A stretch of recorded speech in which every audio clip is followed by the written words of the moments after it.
অগণতান্ত্রিক শক্তির ক্ষমতা দখল রুখতে চলতি অধিবেশনে সরকার ও বিরোধী দলের অংশগ্রহণে কঠোর আইন করার আহ্বান জানিয়েছেন মানবাধিকার কমিশনের চেয়ারম্যান ড মিজানুর রহমান।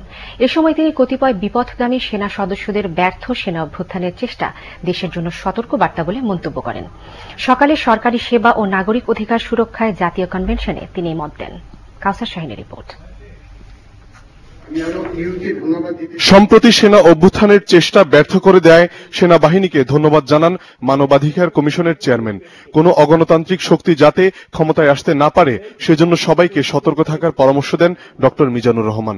এখানে সেনা অভ্যুত্থানের একটি ব্যর্থ একটা প্রচেষ্টা হয়েছিল, যেটাকে রুদ্ধ করে দেওয়া হয়েছে এবং যেটা উদ্ঘাটিত হয়েছে। এটা সুখের সংবাদ যে যারা এই কাজটি করতে চেয়েছিল তারা সফল হয়নি, কিন্তু একই সঙ্গে এটা একটা সতর্ক বার্তাও কিন্তু আমাদের পৌঁছে দেয় যে যখন এরকম একটি উদ্যোগ নিয়েছিল কেউ বা কারা, এরকম উদ্যোগ যে ভবিষ্যতে নেওয়া হবে না সেটির নিশ্চয়তা বা কোথায়।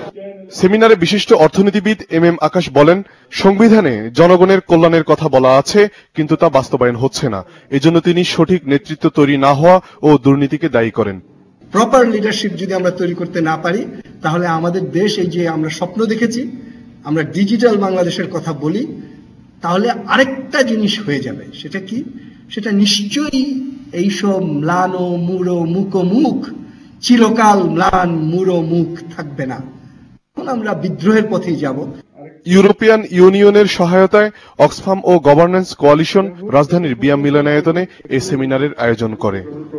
কাউসার শাহিন, বাংলা ভিশন, ঢাকা। প্রধানমন্ত্রী শেখ হাসিনা বলেছেন, মানবাধিকার রক্ষায় সরকার প্রতিশ্রুতিবদ্ধ। সকালে বাংলাদেশ মানবাধিকার কাউন্সিলের প্রতিনিধি দলের সাথে বৈঠকে তিনি কথা বলেন। প্রধানমন্ত্রী বলেন, সরকার প্রতিটি